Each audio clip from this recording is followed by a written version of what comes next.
Hello.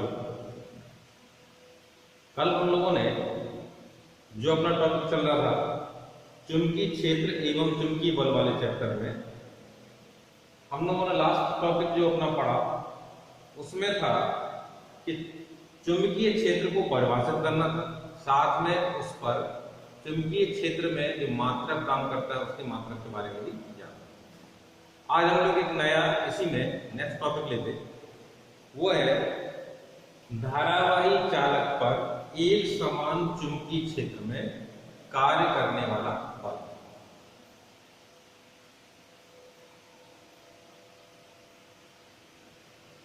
Force on a current carrying conductor in a magnetic field।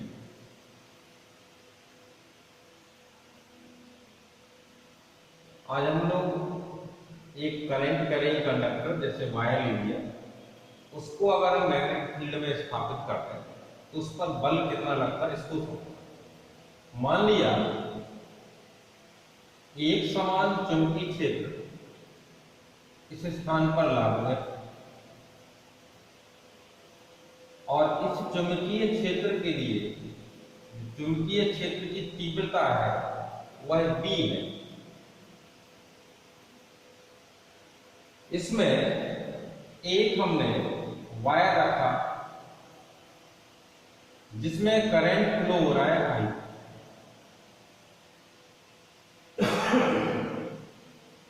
इसमें I current flow हो रहा है और करंट फ्लो का जो डायरेक्शन इसमें है और जो चुंबकीय क्षेत्र B का डायरेक्शन है, इनके बीच में जो एंगल है वो थीटा, यानी ये वायर जो है ठीक लंबवत स्थिति में रख दिया है चुंबकीय क्षेत्र, और इस वायर की जो लंबाई है वो L है। तो इस पर जो फोर्स काम करता है वो F प्रोपोर्शनल I होता है।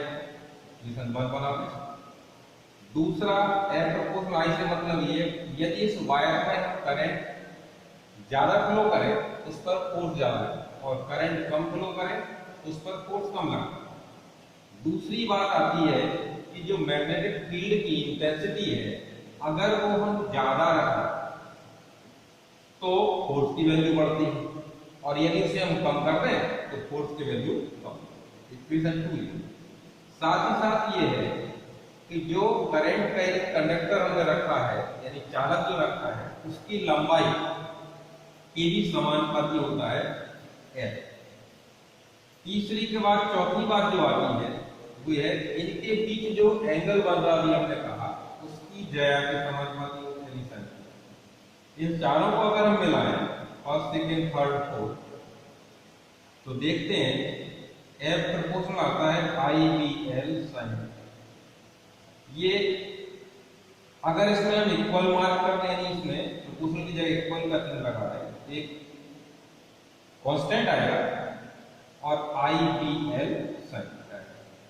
प्रैक्टिकली देखा जाता है K की वैल्यू 1 आती है।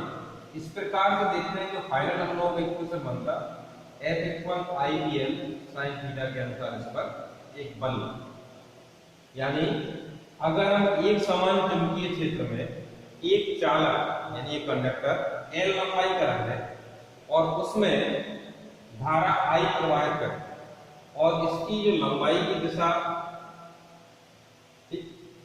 ठीक इसके लंबवत रखा गया, इसको जो करंट कैरिंग कंडक्टर है वो चुंबकीय क्षेत्र के लंबवत रखा, तो ऐसी स्थिति में अगर हम कहें इसमें कुछ केस बन सकते तो हम पहले लंबवत स्थिति के लिए तो पहले करें केस फर्स्ट। मान लिया थीटा इक्वल 90, तो ऐसी स्थिति में जो फोर्स होगा F का मैक्सिमम वैल्यू प्राप्त होती, ये होती IBL, नहीं F मैक्सिमम होता IBL इक्वल, क्यों? क्योंकि sin 90 की वैल्यू 1। अगर हम ये कहें केस लेके इसी में अगर हम ऐसा कर दें कि इसको इस प्रकार स्थापित करें कि चुंबकीय क्षेत्र के साथ इसका कोण जो है वो 0 अंश का बन रहा हो, तो ऐसी स्थिति में जो फोर्स हो जाएगा इस पर F equal I D L sine 0 हो गया, और साइन 0 की वैल्यू 0 होती है, इस वजह से इस पर कोई फोर्स काम नहीं करेगा। यानी ये है कि यदि हम चालक को चुंबकीय क्षेत्र के लंबवत रखेंगे तो सर्वाधिक उस पर बल काम करेगा, और यदि उसको हम अनुदिश रख देंगे, चालक को चुंबकीय क्षेत्र के अनुदिश लंबाई में रख दिया जाए, उस पर कोई फोर्स काम नहीं करेगा। अब बात आती है, जब हमने ये फोर्स देख लिया, इस फोर्स में हम जानते हैं फोर्स एक वेक्टर क्वांटिटी है, तो फोर्स में दो चीज होती है, एक तो इसका मैग्नीट्यूड, साथ में इसके लिए एक आएगा यूनिट वेक्टर यानी इसका डायरेक्शन। तो इससे इक्वेशन के द्वारा, यानी ये वाली F = I sin थीटा, इसके द्वारा हमें मैग्नीट्यूड तो प्राप्त हो गया, लेकिन डायरेक्शन नहीं पता। तो डायरेक्शन को पता लगाने के लिए इसमें हम लोगों को दो नियम पढ़ने हैं, इनमें से एक एक करके देखेंगे। पहला जो नियम है वो है दाईं हाथ की हथेली का नियम, ठीक, राइट हैंड पाम लॉ। इसमें क्या होगा, यदि हम अपने दाएं हाथ की हथेली को इस प्रकार से फैला लें कि उंगलियां चुंबकीय क्षेत्र की दिशा में हो, इस प्रकार से रखें, ये उंगलियां चुंबकीय क्षेत्र की दिशा में, और जो अंगूठा है वो चालक में बहने वाली धारा की दिशा में, तो अंगूठे से धक्का मारने की दिशा यानी ऊपर की तरफ, ठीक, ये दिशा अपनी बल की दिशा। इस प्रकार से हम दाईं हाथ की हथेली के नियम से इसको पता लगा सकते। इसको हम थोड़ा सा यहाँ आपको दर्शा भी रहे, जैसे अगर हमने इस प्रकार से अपनी हथेली को बना रखा, तो ये डायरेक्शन हमने चुंबकीय क्षेत्र को दे दी, और ये उसमें बहने वाली धारा है, तो इनके बीच में जो एंगल है अभी वो 90 का। तो इस पर जो बल काम करेगा वो हथेली के ऊपर की तरफ यानी ऐसे में काम करेगा। तो वास्तव में देखा जाए ऐसी स्थिति बन गई, ये बी की डायरेक्शन है, ये चालक में बहने वाली धारा आई की डायरेक्शन है, तो इसका फोर्स एफ ऊपर की तरफ होगा। इन सबके बीच में जो एंगल है वो 90 इस प्रकार से इसको हम ज्ञात। साथ ही साथ इसमें एक नियम और है जिसकी मदद से हम पता लगा सकते कि चालक पर लगने वाले बल की दिशा क्या होगी, तो वो है फ्लेमिंग के बाएं हाथ का। तो फ्लेमिंग के बाएं हाथ का नियम, ठीक, अगर हम अपने बाएं हाथ को में जो है अंगूठा, तर्जनी और मध्यमा, इसको इस प्रकार से फैलाएं कि एक दूसरे की ये लंबवत रहे, और इसमें ये तर्जनी जो है, ठीक, यानी फर्स्ट फिंगर जो है अपनी, ये मैग्नेटिक फील्ड के डायरेक्शन को बता रही है, और जो सेकेंड फिंगर है यानी मिडिल फिंगर जो है ये चालक में बहने वाली धारा की दिशा को बताए। तो अंगूठा इस पर कार्य करने वाले बल की दिशा को बताए। इसको भी हम लोग फिगर में अगर देखें तो बना सकते हैं। दो नियम हुए अपने, पहला नियम हो गया दाएं हाथ की हथेली का नियम, दूसरा नियम हो गया बाएं हाथ का, जिसको हम कहते हैं फ्लेमिंग के बाएं हाथ का नियम। तो फ्लेमिंग के बाएं हाथ के नियम का अगर हम लोग फिगर बनाना चाहें तो ये इसको हमने इस प्रकार से किया, और ये हमने अपनी एक फिंगर दर्शा दी, ये मैग्नेटिक फील्ड का डायरेक्शन बता रही है, ये एफ का डायरेक्शन बता रही है, ठीक, और ये परस्पर एक दूसरे कैसे लंबवत है। और इसमें जो हमने एक मिडिल फिंगर ली, अगर हम उसको इस प्रकार से दर्शा दें तो ये जो है ये करंट यानी धारा जो आई बह रही है उसकी दिशा को हमें बता। इस प्रकार से हम देख सकते कि अपने हम हाथ के नियम से इसको समझ, यानी दो नियम आपके हो गए, एक दाएं हाथ की हथेली का नियम, एक हो गया फ्लेमिंग के बाएं हाथ का नियम, और साथ में हमने समझा कि यदि हम चुंबकीय क्षेत्र में एक चालक जिसकी लंबाई L है उसमें धारा I बह रही है, अगर उसको स्थापित करते हैं तो उस पर बल कितना लगता है, ये चीज हम लोगों ने समझा। अब इसके आगे हम लोग लेते हैं गतिमान आवेश पर बल से धारावाही चालक पर बल की व्याख्या, यानी हमें इस बल की ही व्याख्या करनी है, लेकिन अब इसको हमें गतिमान आवेशित चालक पर आधारित बल के आधार पर व्याख्या करनी है। यानी ये कह सकते F इक्वल जो IBL sin थीटा है, इसको हमें एक जो हम लोगों ने पहले स्वतंत्र रूप से आवेशित कण को, जब आवेशित कण यदि चुंबकीय क्षेत्र में गति करता है तो उस पर बल लगता है F equal QVB sin theta. एक आप लोगों ने ये फॉर्मूला पढ़ा, तो इस फॉर्मूले के आधार पर इस फॉर्मूले को हमें स्थापित करना। अब बात हमारे क्या में आपको समझ में आ गई होगी। क्या करना कि गतिमान आवेशित कण के आधार पर हमें धारावाही चालक पर लगने वाले बल की व्याख्या। इसके लिए हम लोग थोड़ा सा एक फिगर बनाते और उसको देखते। मान लिया एक समान चुंबकीय क्षेत्र, यहां पर ये B लागू है, एक समान चुंबकीय क्षेत्र भी लागू है। इसमें एक धारावाही चालक इस प्रकार से रखा गया कि ये चुंबकीय क्षेत्र B की दिशा के साथ में थीटा कोण बना। इसकी लंबाई L है, इसका परिच्छेद क्षेत्रफल यानी क्रॉस सेक्शन एरिया A है, और इसके एकांक आयतन में उपस्थित इलेक्ट्रॉनों की संख्या स्मॉल n। पूरी बात सुनेंगे। चालक की विशेषताएं क्या क्या है? इसकी लंबाई L है, इसका परिच्छेद क्षेत्रफल कैपिटल A है, इसके एकांक आयतन में उपस्थित इलेक्ट्रॉनों की संख्या n। अब हम ये कहें कि इस पर बल कितना लगेगा, इसको हमें निकालना है एक इलेक्ट्रॉन के बिहाफ पर। तो पहले देखेंगे कि मान लिया इसमें जो धारा बह रही है आई वो इस डायरेक्शन में बह रही है। जब धारा इसमें बहेगी तो हम लोग जानते हैं कि धारा के विपरीत दिशा में इलेक्ट्रॉन बहेंगे।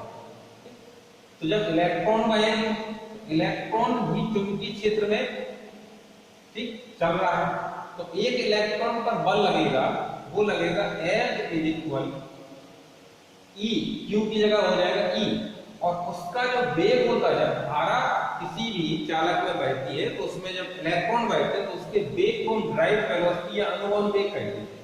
तो यहाँ पे आएगा Vd, QV और B, B है चुंबकीय क्षेत्र की दिशा, और ये होगा sin। इस प्रकार से इतना बल इस पर लगेगा। अगर हम ये कहें कि इतना बल जब एक इलेक्ट्रॉन पर लग रहा है तो n इलेक्ट्रॉन पर बल कितना लगेगा, यानी जो टोटल नंबर है एकांक आयतन में उपस्थित, एकांक आयतन में उपस्थित इलेक्ट्रॉनों पर बल कितना लगेगा। तो यहां पर हम मल्टीप्लाई कर देंगे।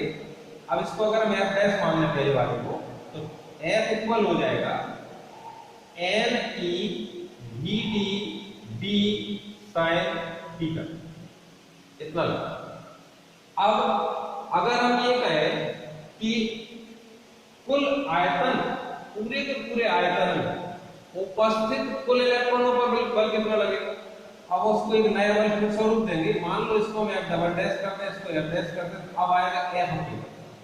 तो कुल इलेक्ट्रॉन कितने होंगे, n है एकांक आयतन में उपस्थित, तो इसके आयतन से अगर हम इसमें मल्टीप्लाई करते हैं कुल इलेक्ट्रॉनों पर लगने वाला बल आ जाएगा। आयतन कितना होगा, A into L। तो हम इसमें अब मल्टीप्लाई करेंगे AL और NE VD B sin theta. इस प्रकार से देखें, अगर इसमें कुछ पद अलग निकालने तो NEA VD को हमने अलग कर दिया और BL sin थीटा को अलग। इस प्रकार से देखा इस चालक पर जो बल लग रहा है वो संपूर्ण चालक पर बल इतना आया। और हम लोग पहले पढ़ चुके हैं धारा तथा अनुवन वेग में संबंध होता I इक्वल NEA V। ये हम लोगों ने पहले पढ़ा, धारा और अनुवन वेग में संबंध, इसका डेरिवेशन ये हमने कराया था, मैंने वीडियो भी डाला है। तो NEA VD का मान I है। इस इक्वेशन को अगर हम देखें, इसको सेकंड मान लें, इसको मान लें थर्ड, इस इक्वेशन को देखें, F इक्वल हो जाएगा I BL sin थीटा। यही हम स्थापित करेंगे। फिर से एक बार पूरा रिवाइज करें। इसमें हम लोग जो पढ़ रहे हैं ये पढ़ रहे हैं धारावाही चालक पर जो बल लग रहा है उसकी व्याख्या, उसमें उपस्थित आवेशित कण जो गमन कर रहे हैं इलेक्ट्रॉन, उसके आधार पर करना। इसके लिए हमने लिया, पहले मान लिया केवल एक इलेक्ट्रॉन पर, जब इसमें हम एक चालक लिया चालक को हमने एक समान चुंबकीय क्षेत्र में स्थापित किया, इसकी लंबाई के साथ चुंबकीय क्षेत्र का कोण थीटा बन रहा है और इसमें हमने धारा बहाई आई। जब धारा बहाएंगे तो हम जानते हैं चालक में जब धारा बहती है तो उसमें मुक्त इलेक्ट्रॉन जो होते हैं वो गति करते हैं और वो अनुमान वेग से गति करते हैं। तो हम ये कहें पहले कि जो इलेक्ट्रॉन बह रहे हैं वो धारा के विपरीत दिशा में बह रहे हैं, उनमें से केवल एक इलेक्ट्रॉन के ऊपर कार्य करने वाला बल कितना हो। तो एक इलेक्ट्रॉन पर कार्य करने वाला बल हम लोग फॉर्मूला जो पढ़े हैं F इज इक्वल होता है QVV sin थीटा, भी हमने बताया था पिछली बार, यानी कल इसके बारे में चर्चा हुई थी। तो इसके आधार पर अगर हम एक इलेक्ट्रॉन पर बल लगाएं कितना निकलेगा, तो Q की जगह हो गया E और V जो है वेग अनुमान वेग के बराबर है, V चुंबकीय क्षेत्र की तीव्रता है sin थीटा। यहाँ पर जो एक इलेक्ट्रॉन पर बल आया वो इतना। अब चूंकि अगर हम ये कहें ऐसे ही n इलेक्ट्रॉन जो कि इसकी एकांक आयतन में उपस्थित है, ऐसे n इलेक्ट्रॉन है तो सारे के सारे इलेक्ट्रॉन एक ही डायरेक्शन में चल रहे हैं, तो ये कह सकते हैं उन सभी पर जो है जो कुल बल होगा उनके सदिश योगफल के बराबर हो, क्योंकि एक ही डायरेक्शन में चलिए वो सारे जुड़ जाएंगे और सारे जुड़ेंगे तो इस प्रकार के n पदों का योग जो आएगा वो F है, यानी n इलेक्ट्रॉनों पर जो कुल बल होगा उसमें हम एक इलेक्ट्रॉन पर बल के मान में n से मल्टीप्लाई करके इसको प्राप्त कर सकते हैं। तो हमने ये प्राप्त। अब अगली बात जो आती है उसमें देखेंगे एकांक आयतन पर जो इलेक्ट्रॉन उपस्थित है उनमें लगने वाला बल यह है, तो संपूर्ण आयतन पर जो इलेक्ट्रॉन उपस्थित है उन पर कितना बल लगेगा, तो हमने आयतन यानी इसके परिच्छेद क्षेत्रफल गुणा चालक तार की लंबाई L से इसको मल्टीप्लाई कर दिया। तो मल्टीप्लाई करने के बाद जो इक्वेशन आई उसमें से हमने कुछ स्टेप्स अपने निकाल करके आगे लिख दिए NEABD BL sin थीटा, इसको हमने आगे निकाल के लिख दिया। अब जब ये आगे निकाल लिया तो क्योंकि हम जानते हैं इतने पद का जो मान है वो I के बराबर है, पहले से हम लोग जानते हैं धारा और वेग में ये संबंध होता है, तो इसके स्थान पर हमने I लिख दिया। I लिखने पर यह गया F बराबर I sin थीटा, यानी इसमें हमने देखा कि एक आवेशित कण पर लगने वाले बल के आधार पर हमने चालक पर लगने वाले बल की सफल व्याख्या की। अब बात आती है अगले डेरिवेशन में जो हम लोग पढ़ेंगे, motion of a charge particle in a uniform magnetic field. ये वाला जो टॉपिक होगा अपना, इसको हम लोग कंटिन्यू करते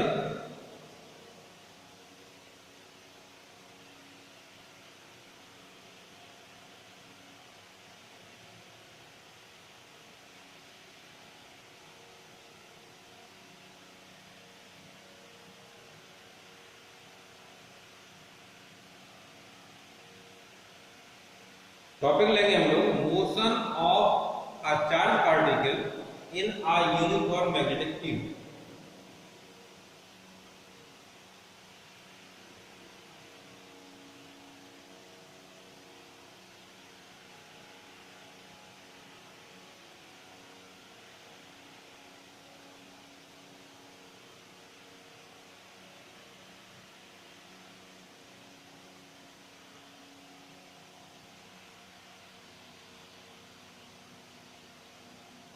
एक समान चुंबकीय क्षेत्र में आवेशित कण की गति, इसको हम समझेंगे।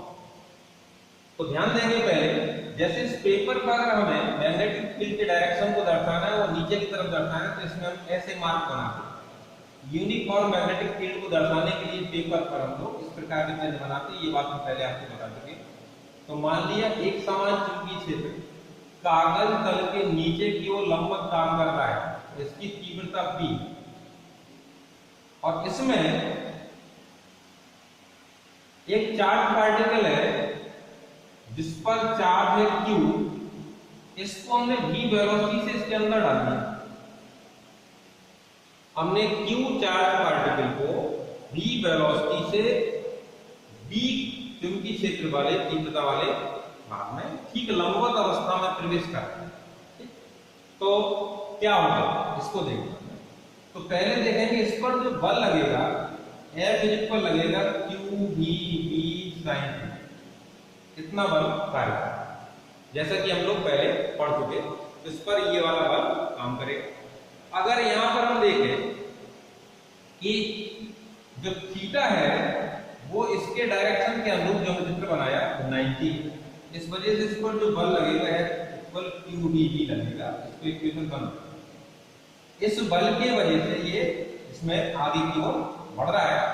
लेकिन ये बल का जो डायरेक्शन है उसको अगर हम अपना जो नियम पहले हम लोग पढ़ चुके दाएं हाथ के नीचे उससे देखें तो ये इस प्रकार काम करता है कि ये जैसे ही इसके अंदर प्रवेश करता है उस बल के कारण से, इस बल के कारण से ये इसके वृत्ताकार पथ पर घूमने लगता है। जैसे इसमें प्रवेश करता है तो वृत्ताकार पथ पर घूमने लगता है। यानी जब ये कण यहां होगा तो इसका जो वेग का डायरेक्शन वैसा रहता है और फोर्स इस पर केंद्र की तरफ काम करता है। नहीं, ये सर्कुलर पाथ जो है इसके फोर्स केंद्र की तरफ काम करता है और जब यहां पहुंचता है तो इसका डायरेक्शन v का ऐसा हो जाता है, लेकिन इस पर जो फोर्स है वो यहां की तरफ लगने लगता है। ए पॉइंट पर इस प्रकार से होगा, बी पॉइंट पर इस प्रकार से होगा। जब वो सी पर पहुंचता है तो इसकी वेलोसिटी का डायरेक्शन ऐसा होगा और फोर्स इसमें इस प्रकार से काम करता है। और जब वो डी पर पहुंचता है तो इसकी वेलोसिटी का डायरेक्शन इस प्रकार से होता है, फोर्स इसमें। यानी हर स्थिति में हम देखें कि जब एक आवेशित कण को एक समान चुंबकीय क्षेत्र में हम लंबवत प्रवेश कराते हैं तो लंबवत प्रवेश कराने पर थीटा इक्वल 90 पर हम उसकी एक्टिविटी को देखें तो वो एक सर्कुलर पाथ में घूमने लगता है। और यदि सर्कुलर पाथ की रेडियस r है तो हम ये कह सकते हैं, पहले पढ़ रखा है 11th में, कि कोई भी m मास की बॉडी सर्कुलर पाथ पर केवल तभी घूम सकती है जब उसे पर्याप्त अभिकेंद्र बल मिला। और यदि m मास की बॉडी को r रेडियस के सर्कुलर पाथ पर मूव कराना है तो उसको एक फोर्स चाहिए जिसको कहते हैं कि अभिकेंद्र बल चाहिए, वो होता है mv²/r। इतना फोर्स चाहिए। तो ये फोर्स किससे मिलेगा? जो हम लोग पहले पढ़ चुके कि आवेशित कण पर लगने वाले बल से, F बराबर qdv से मिल जाएगा ये वाला। तो हम लोगों ने ये इक्वेशन सेकेंड और फर्स्ट और सेकेंड इक्वेशन को इक्वल कर रहे हैं तो यहाँ आएगा mv²/r इक्वल qdv। इसकी मदद से हम लोग उस सर्कुलर पाथ की रेडियस निकालें। कैसे निकलेगी? तो v से ये कैंसिल हो जाएगा, r इक्वल आ जाएगा अपना, r यहां पहुंच गया तो mv/q। इस प्रकार से हमने r की वैल्यू।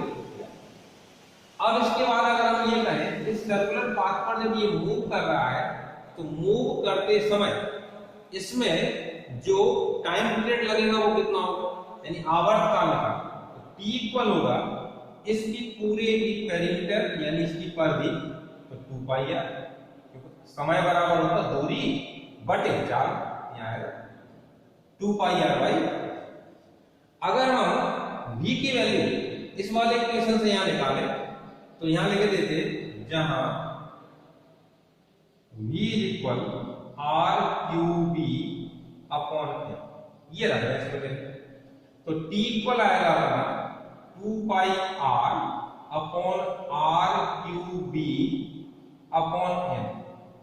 ये इससे कैंसिल हो गया, r से r, यह आएगा 2 पाई m अपॉन qb। इस प्रकार से हमने देखा ये t की वैल्यू यानी आवर्त काल में।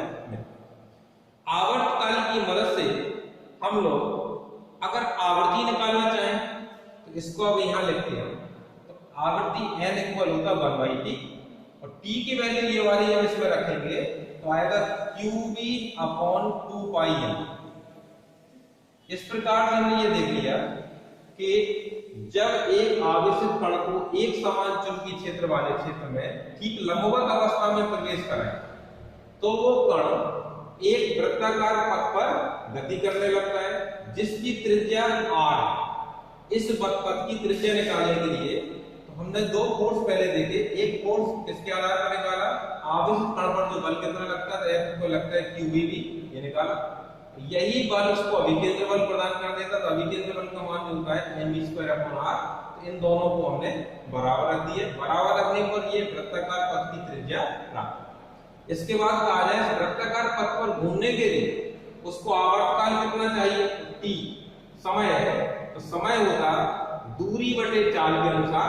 तो इसकी पूरी परिधि जो है वो 2 पाई r है, चाल v है। v का मान इन दोनों इक्वेशन को जब हमने बराबर रखा उसी से निकाल करके देखें तो v इक्वल आएगा r qb अपॉन m। इस वैल्यू को इसमें t में डाल दें तो देखते हैं t का मान यह।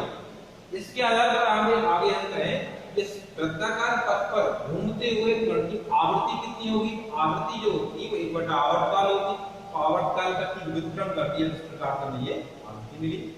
अब हम इसके आगे इसका एक केस सेकंड वाला जो देखेंगे कि यदि हम इसको थीटा इक्वल 90 पर प्रविष्ट ना करें, थीटा की वैल्यू कोई न्यून कोण के रूप में, तो क्या होगा इसको कल